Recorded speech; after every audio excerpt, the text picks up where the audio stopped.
capitalism, when it runs into its limits of what it can exploit, it as a system will do anything it can to maintain itself.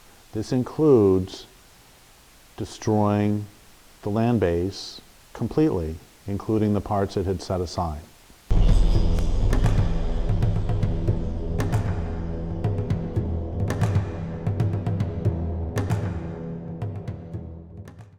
When capitalism runs into the limits of the planet, a planet is a luxury the capitalists can no longer afford. They will strip every protection possible, or from their perspective necessary, on the way down. So lately there's been a lot of agitation over the election of the most recent leader in Brazil. And yes, the most recent leader in Brazil is terrible. Just like Trump is terrible for the environment and for many other things. And it's interesting to see historical forces in action. That, yes, this person is causing trees to be killed in the Amazon who would not be killed otherwise. So I don't mean to dismiss his importance. But the real thing is that this is exactly what you expect as capitalism runs more firmly into the limits of the planet. That all the national parks, all the environmental regulations, everything in the United States are, from the perspective of capitalism, luxuries for the rich. They are only possible when you are stealing resources from the colonies. And it's what you want. You want a nice park at home so you can walk around and see the nature as everybody else's neighborhood is destroyed. That's, of course, what you're going to do. And that's, of course, what capitalism has been doing. That, yes, you do have to do some destruction nearby just because it's easier to bring stuff in, resources in from close. But whatever destruction you can outsource, you're certainly going to do it. And environmentalists, by which I mean grassroots environmentalists, by which I don't mean the sort of environmentalists who care more for protecting this culture than the real world, but instead the real environmentalists who care more for the real world than they do capitalism, have been talking about this forever. I mean, David Brower famously said that all of our victories are temporary and all of our losses are permanent. And part of what he understood by that was that capitalism is insatiable and that it will eventually get to everything it hasn't gotten around to yet. And so as we see the world collapsing and as we see industrial capitalism collapsing, what we're seeing in real time is the unstoppable object running into the the unstoppable force running into the immovable object, with the immovable object being the natural world, which cannot be defeated, and to the degree that it is defeated, kills everybody on it. And you have capitalism with its complete insatiability, for all of the propaganda over the decades of sustainable development or some sort of natural capitalism or green capitalism.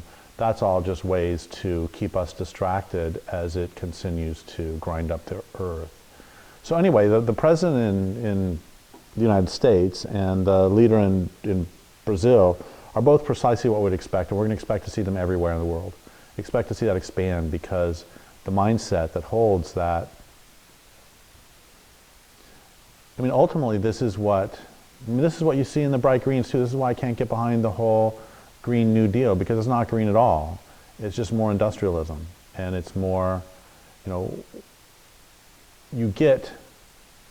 if you support the industrial system, what you're doing is choosing which parts of the world to sacrifice on the altar of this culture. And if you are primarily an oil and fuels kind of guy, if you're an oil and gas kind of guy, then the primary areas you're going to sacrifice are going to be the places where they get the oil and fuel, the tar sands, the deep water drilling, or look at Arabia for that matter. Just wherever you have, look at Bakersfield. And if you are a new green deal kind of guy or gal, then look at Baotou, China. Look at anywhere else where they mine the rare earths. Look at anywhere that they mine any of the materials necessary for those industrial products. Look at the installation of those industrial products. But those are all sacrificed on the altar in either case. So this is what we're going to see. And it doesn't matter that insects are disappearing. It doesn't matter the migratory songbird populations are collapsing. It doesn't matter the oceans are collapsing. None of that matters. This is what we're seeing on the way out. And you know, my analysis from the beginning is not that radical. It's, even though, you know, some people sort of consider it crazy, but it boils down to two things. One of them is this way of living cannot last, and when it's over, I would prefer there be more of the planet left than less. That's it. And people like Trump, people like anybody, actually, even so-called environmentalists who prefer this culture over the life on the planet, their notion is we would prefer this culture never end, and if it is going to end, we want it to end further down the road. That's the distinction. And one more thing that I want to say about all this is that it's not cognitively challenging. I understood all of this in second grade. I was seven to 8 years old, and they put in a subdivision near where I lived. And I remember thinking, where are the cottonwoods going to go? Where are the meadowlarks going to go? Where are the ants going to go who lived in anthills? Where are the grasshoppers going to go? And I recognized in second grade that you can't have infinite growth on a finite planet. And I hate to say it, but I think it's true that the typical second grader probably has more intelligence and more sense than the average environmentalist, or certainly policy environmentalist, and certainly any of the politicians. Because it's like R.D. Laing talks about how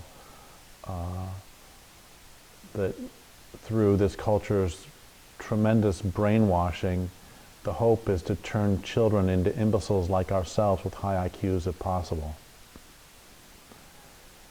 And this is what you get. And this is also, by the way, not just what you get on the environmental front. What you get at the end of capital is, at the edges of capitalism, where it runs into solid limits, is you get fascism, and you get destruction of all remaining places that you set aside, that environmentalists thought you set aside for the animals, but you knew you set aside for an after-dinner snack. And it also is what you see in the rise of racism and the rise of xenophobia, because as long as you are able to have an ever-expanding middle class, 50s through 70s, you don't really have to worry so much about. You are secure. I wrote about this in Culture Make-Believe, that when you have an entire culture based on competition, so long as your members of your larger class are doing fine, so long as you have a gated community where the military is able to keep the primary destruction out there, you can pretend that, you can have your little cargo cult that pretends that as long as you have the stores, the stuff's going to be in the stores. And as long as that's happening, there's no reason for you to hate the new and different people who might be moving into the neighborhood, because there's plenty for all. But once it starts to get tight, then instead of blaming capitalism, instead of blaming the fact that capitalism has been destroying the planet, you just blame those damn environmentalists for putting in regulations that make it so you can't get at it. Or you blame the damn Mexicans for coming in and taking the job, or you blame some other force, some other group of people, because anything other than look at where the fault lies, which is this way of life's going to end. And it also really explains, I wrote about all that in Culture Make-Believe, how you had more lynchings after the American Civil War than before, because no longer were the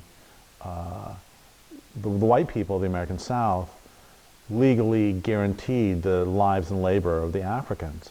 That they instead There's this great line by Nietzsche, one does not hate when one can despise. And so long as they could simply despise the Africans and have legal access to their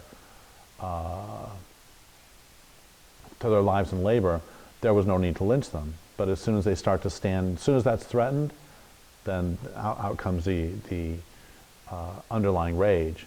And this explains a lot of the increased mass violence that we see around us, is just collapsing capitalism, where no longer are there expectations being met, and they're pissed, and there is no, hell hath no fury like an entitled person losing his entitlement.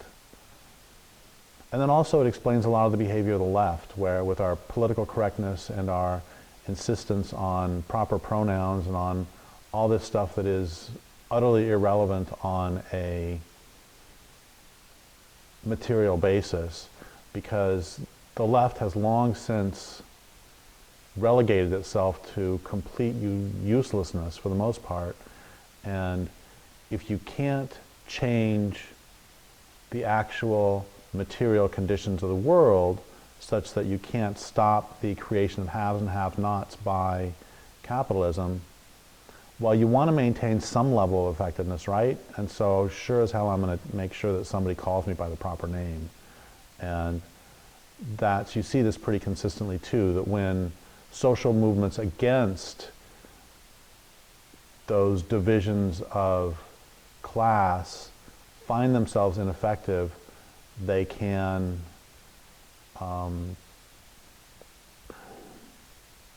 what's the line from the song Koyaanisqatsi?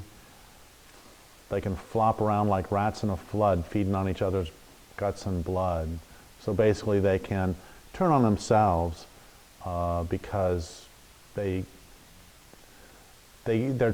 can't really turn on capitalism, and they don't understand that. I'm not saying this well. Here's what I'm trying to get at, is that capitalism, when it runs into its limits of what it can exploit, it as a system will do anything it can to maintain itself. This includes destroying the land base completely, including the parts it had set aside.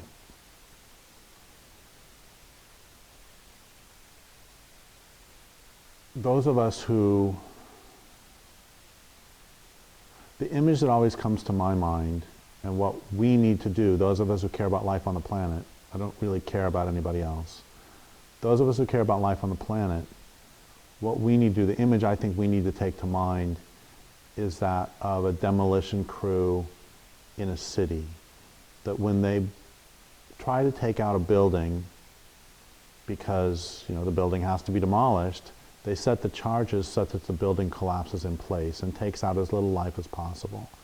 And as we see civilization, capitalism, collapsing, running up against the limits of the planet, and as we recognize that capitalism will be insatiable, and if it has its way, it will not admit it's wrong, it is wrong ever, and it will continue to grind away until there is nothing left.